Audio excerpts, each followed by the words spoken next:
De acordo com os principais institutos de pesquisa do país, até 2022, 1 em cada 9 homens vai desenvolver o câncer de próstata. A doença é a segunda causa de morte por câncer entre eles. E se somarmos eles e elas, a doença se torna a segunda causa de morte de câncer no país.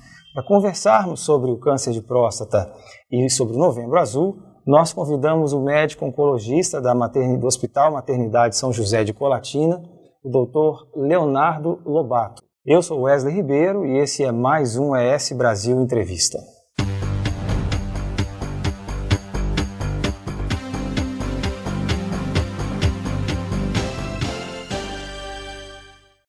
Dr. Leonardo, muito obrigado por o senhor ter aceitado o nosso convite, estar aqui conversando com a ES Brasil. Esses números são bastante alarmantes, doutor. Como é que a gente consegue entender? A gente chega a esse total porque hoje faz-se mais exames ou porque os homens geralmente cuidam pouco da saúde? Obrigado pelo convite, é uma honra participar. Espero que a gente consiga esclarecer aqui as dúvidas e especificar um pouco sobre o câncer de próstata. Em relação ao diagnóstico, eu acho que é um conjunto, sabe? Porque em relação ao diagnóstico, hoje, claro que a gente tem exames mais precisos, a gente, apesar dessa barreira ainda que existe, os homens começam a entender da importância de se prevenir, de se tratar, de se acompanhar. Então, vão mais ao urologista, fazem mais o toque retal, tem o acompanhamento com o PSA. E uma outra coisa que vai acontecendo, que é um conjunto também, é o envelhecimento da população. Então, quanto a gente sabe do câncer de próstata, a incidência é maior após os 50 anos, a gente sabe que essa faixa etária cada vez mais está aumentando a nossa população e, com isso, tem uma tendência a ter o diagnóstico. Fora isso, os nossos hábitos de vida também, a nossa correria, a nossa diminuição de atividades físicas da população de uma maneira geral, isso tudo pode contribuir para que a gente tenha um aumento dessa incidência do câncer de próstata da população masculina. Agora, o assunto, né, o câncer de próstata, ainda é tabu entre os homens? Eu acredito que o tabu esteja muito mais na maneira que é feito o diagnóstico, né, o diagnóstico inicial, em relação ao toque retal, que eu acho que isso aí é uma coisa que tem que ser desmistificado pela população masculina, já que é um exame extremamente simples, em 20% dos casos, somente do toque a gente consegue o diagnóstico. Além disso, a gente tem que associar o PSA. Então, diferentemente da população feminina, que já vem com uma rotina, já está acostumado, já incorporou, né, na sua cultura, e que tem que fazer acompanhamento do seu ginecologista preventivamente, o homem ainda tem um certo preconceito para fazer o acompanhamento e um pouco de desinformação em que momento vai procurar o seu urologista ou procurar o seu clínico para começar o acompanhamento de todas as patologias, não só do câncer de próstata, né? Então, com isso tudo, a gente, infelizmente, tem uma tendência a ter diagnósticos mais tardios e tem uma tendência a ter diagnósticos após sintomas, dificultando a cura, sabendo que, no momento diagnóstico inicial, a gente tem até 95% de chance de cura desse paciente. Entendi. Bem, e quais seriam as principais causas, assim, os principais sinais que os homens devem estar alerta? O câncer de próstata, um dos grandes desafios é que ele, na maioria das vezes, ele é silencioso. Então, ele começa sem nenhum sintoma. O paciente não tem nenhum sintoma e, conforme vai o avançar do tempo, ele começa a mudar o hábito urinário, tem uma tendência a urinar mais à noite, pode ter uma retenção urinária, pode ter um sangramento urinário, enfim, pode ter dor. Quanto mais sintomas nesse quadro, maior probabilidade de ter uma doença avançada e menor probabilidade de cura.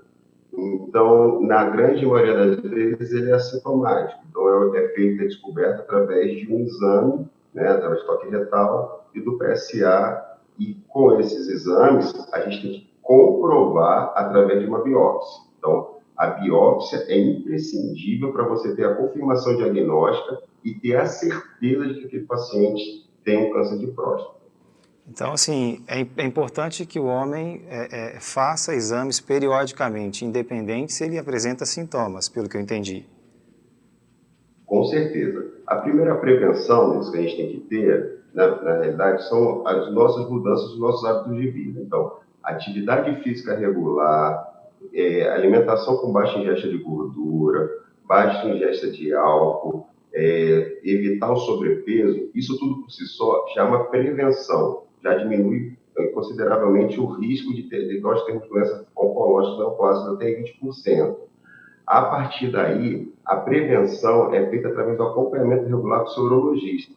Então, o seu clínico, então o médico, o paciente tem que procurar o seu médico, fazer exames regulares, conforme as necessidades. A recomendação hoje é a partir dos 50 anos em quem não tem história familiar. Pacientes que têm história familiar, esse número, essa idade abaixa para 40 a 45 anos. A gente sabe que o câncer de próstata, diferente de outros tumores, ele tem uma incidência maior em pacientes que têm história familiar de mais de uma geração na família. Então, pacientes que têm mais de um, o pai, o irmão, o tio, tem que ficar um pouco atento e tem que começar esse acompanhamento um pouco mais precoce, sabe? E esse acompanhamento, independente de quem tem história familiar ou não, o homem tem que fazer esse acompanhamento independente de qualquer sintoma. Por quê? Quando a gente consegue um diagnóstico precoce, vou repetir aqui, a gente tem um diagnóstico e tem uma chance de cura de até 95% do caso. Entendi.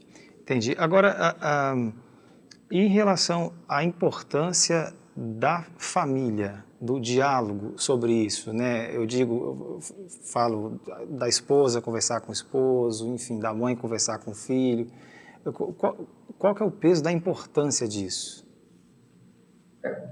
Se eu estou entendendo bem, quando você quer falar família, a gente tem que quebrar o preconceito, né? Então, acho que quando a gente começa a ter um entendimento de que a gente precisa ir ao urologista e conseguir fazer os exames que são necessários para o diagnóstico, isso é a primeira coisa. Em relação à conversa e ao diálogo, isso tudo é questão de educação. Quando a gente consegue dialogar entre família, passar o que está sentindo, ou passar a fase que está vivendo da vida, eu acho que a gente consegue, dessa forma, ter uma troca de informações, vendo com quem está mais informado, quem está mais atualizado, e passando por essa fase de ter que procurar o médico, de ter que começar a fazer um rastreio, uma investigação, com maior tranquilidade. Então, a família é fundamental, não só anteriormente, para orientar na questão do diagnóstico precoce, e como o paciente também tem um tratamento, a família é mais do que fundamental durante o acompanhamento, durante todo o acompanhamento, todo o tratamento do paciente. Então, a família é a base de tudo, né? Entendi. O senhor falou aí anteriormente sobre histórico familiar, né? Se a pessoa teve um pai, enfim, um parente próximo que desenvolveu a doença, ela tem que ter mais atenção. Agora, existe alguma correlação entre o câncer de próstata e outras doenças? Diretamente não. O câncer de próstata, além de história familiar, uma tendência, pacientes acima de 50 anos, ou seja, o envelhecimento também é um fator, a raça negra também tem um fator de risco. Tá? Em relação a ter outras doenças associadas, diretamente não. O tipo de câncer de próstata mais comum é o adenocarcinoma. E ele é muito relacionado, quando a gente vai fazer o tratamento, algum clone que a gente chama, alguma alteração de alguma célula neoplásica. Então, tem uma célula normal da próstata, por algum motivo ela desencadeia um crescimento anormal, ou então, por algum motivo, as nossas células não conseguem combater aquele crescimento anormal. A partir daí, a gente vai falar assim que a alimentação dessa célula é através da nossa própria testosterona, que é o hormônio masculino. Por isso que, numa fase inicial, a grande maioria dos cânceres de próstata são chamados tumores hormônios sensíveis. E esse tratamento vai ser feito através do bloqueio hormonal desse paciente. Tá? Os tipos de tratamentos curativos que a gente tem no câncer de próstata são dois: cirurgia e radioterapia. As indicações desses tratamentos têm que ser baseadas com o momento do diagnóstico e a fase que ele está de doença. Então, quando houver o diagnóstico do câncer, na maioria das vezes, a urologista faz esse diagnóstico, ele vai fazer os exames de estadiamento, vai fazer tomografias, ressonâncias, exames de mapeamento ósseo, exames laboratoriais, e ele vai ajudar o paciente dependendo de uma série de fatores, se for uma doença curativa ou doença inicial, qual que é o melhor tratamento? Cirurgia ou radioterapia? E com isso a gente consegue ter excelentes resultados nessa fase que eu estou falando, que é uma fase que a gente chama de hormônio sensível, uma fase inicial.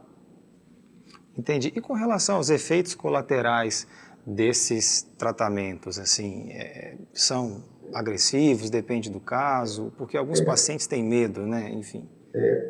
Em relação, principalmente à cirurgia, as pessoas têm muito medo de incontinência urinária e impotência sexual.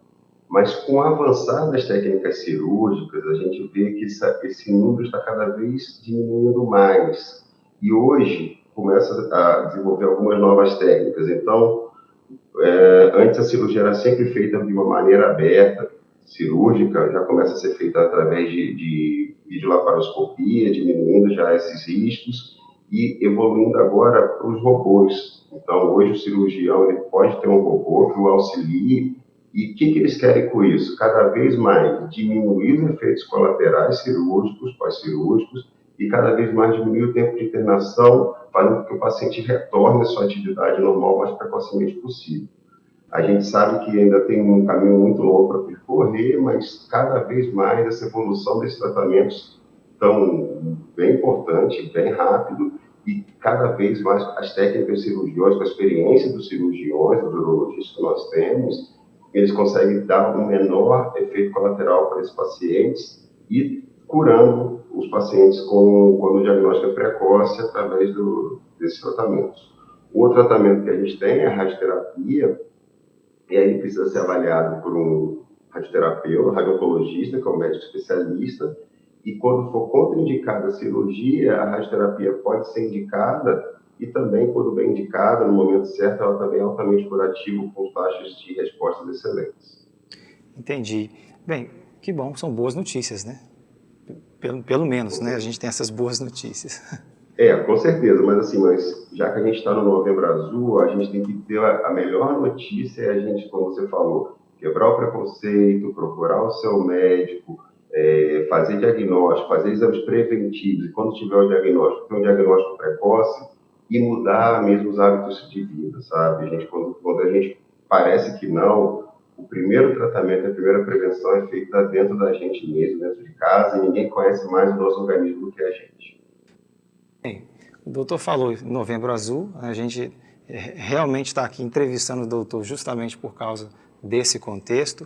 Agora, uma última pergunta que eu separei para fazer para o senhor é o seguinte: pela sua experiência, de acordo com a sua visão, essa campanha, o Novembro Azul, tem surtido o efeito esperado, né? Enfim, o número de homens procurando ajuda aumentou em função dessa campanha?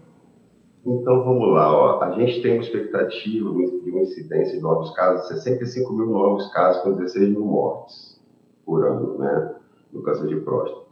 Eu acho que a gente ainda está muito longe do que a gente desejaria. Na minha opinião, essa é a minha opinião, as campanhas deveriam ser muito mais para a gente passar, só ter uma lembrança.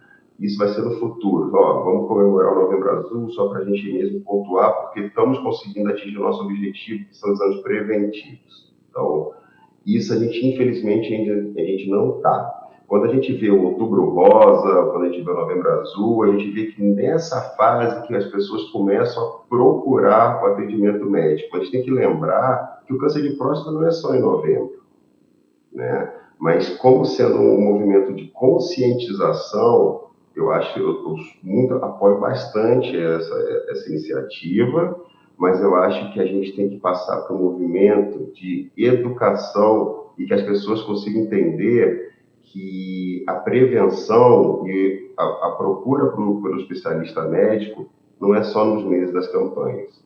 O dia que a gente conseguir atingir esse objetivo, aí eu vou ter certeza de que o Novembro Azul foi um sucesso. Entendi. Tá certo, doutor Leonardo Lobato, muito obrigado pela sua participação mais uma vez. Eu que agradeço. Grande abraço. Obrigado pela oportunidade. Lembrando que esse e outros conteúdos você pode acessar em qualquer plataforma de streaming, pelo YouTube e, é claro, pelo nosso portal esbrasil.com.br. Muito obrigado por ter nos acompanhado até aqui e até a próxima.